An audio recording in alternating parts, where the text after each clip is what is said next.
नांदेडच्या विष्णुपुरी येथे कोट्यावधी रुपयांचा खर्च करून जो काही राष्ट्रीय महामार्ग आहे त्या महामार्गावर विष्णुपुरी येथे उड्डाण पूल निर्माण करण्यात आलाय आणि या पुलाचा काही भाग पाऊस नसताना सुद्धा कोसळला आणि त्यानंतर संपूर्ण महाराष्ट्रभरात एकच खळबळ वाजली। या कामाच्या दर्जावरून हा निकृष्ट दर्जाचा काम आहे अशा पद्धतीचा आरोप होतोय। स्वतः या मतदारसंघाचे नांदेड दक्षिणचे जे आमदार आहेत आनंद बोंडारकर त्यांनी तिथे जाऊन भेट दिली आणि सगळ्या अधिकाऱ्यांना धारेवर धरलं। नेमका सगळा काय प्रकार आहे, कशा पद्धतीचा हा सगळा भ्रष्टाचार झालाय, काय सांगाल? अतिशय दुर्दैवी बाब म्हणावी लागेल। मी या विषयामध्ये सभागृहामध्ये सुद्धा चर्चा केलेली आहे, सभागृहात मागणी केलेली आहे की जे काही माझ्या मतदारसंघामध्ये पूल कोसळला त्या संदर्भामध्ये त्याची उच्चस्तरीय चौकशी व्हावी ही मागणी मी सभागृहात या ठिकाणी केलेली आहे आणि निश्चितच त्याच्यात लवकरात लवकर कारवाई होईल आणि समिती लवकरात लवकर इकडे येऊन चौकशी या ठिकाणी होईल। मी आज सकाळी गेलो होतो।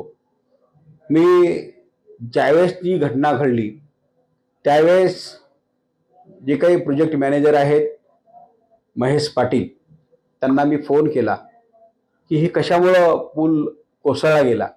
त्यांनी मला उत्तर दिलं की ते भूकंपामुळे ते पूल कोसळला गेला आणि भूकंप केव्हा झाला, रात्री 1:30 वाजता आणि पूल कोसळला केव्हा, सकाळी 10-11 वाजता। इतका मोठा तफावत त्यामध्ये आहे।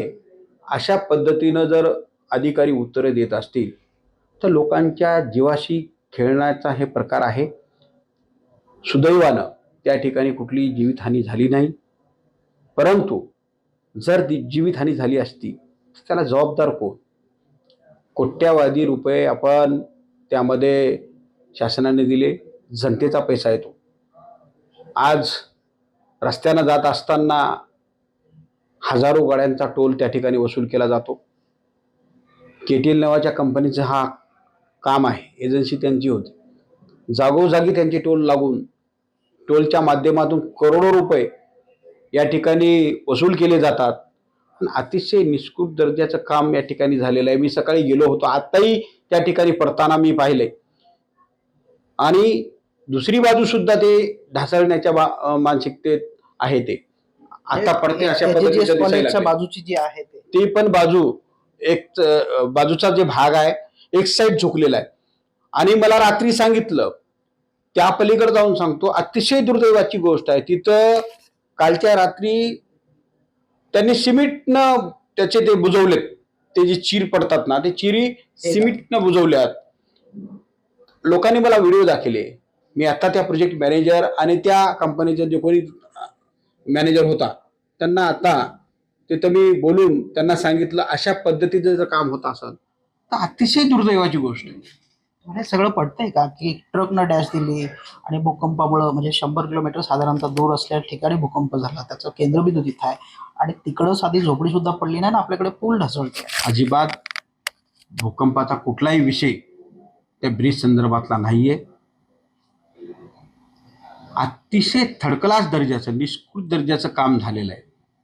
आता आपण तिथं गेलो, तुम्ही बी जाऊन पहा, गेल्याच्या नंतर कळेल की कशा पद्धतीनं काम झालेलं आहे। कुठलीच पिचिंग बरोबर नाही, साधा मुरुम भरलेला आहे, कधीही पडू शकते अशी परिस्थिती। अतिशय दुर्दैवाची गोष्ट आहे। या एजन्सीवरती कारवाई झाली पाहिजे, याला काळ्या यादीमध्ये टाकलं पाहिजे।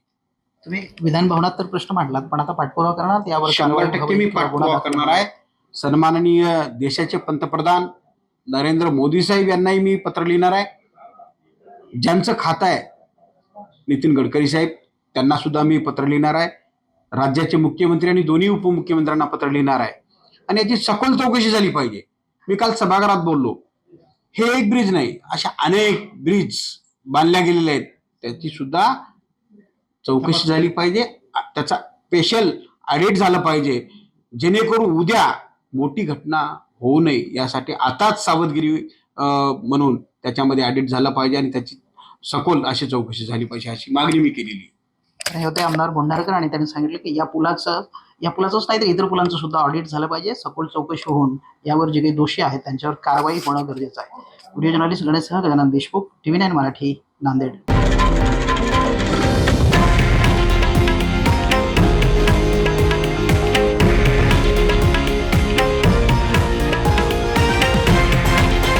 हे आहे देशातील नंबर 1 न्यूज नेटवर्क आणि आपण पाहत आहात TV9 मराठी, एकमेव.